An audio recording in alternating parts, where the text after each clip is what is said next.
ఒకటి మాత్రం చెబుతున్నాను, ఎన్ని బాధలున్నా, ఎన్ని సమస్యలున్నా అవి కొంచెము కాలము వరకు మాత్రమే.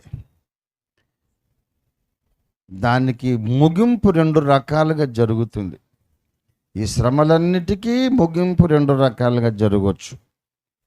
ఒకటేమో మన మరణము, రెండవది రెండవ రాకడలో ఎత్తబడడం. ఈ రెండిట్లో మనకు ఏది ముందు జరిగినా ఆ తర్వాత ఈ లోకపు శ్రమలు అసలు ఉండనే ఉండవు.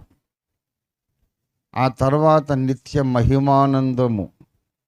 సమస్య ఎక్కడా అని వెదికినా కనబడదు. బాధించేవారు ఎక్కడా, అవమానించే వాళ్ళు ఎక్కడా, ఏరి అని నువ్వు వెదికినా దొరకరు.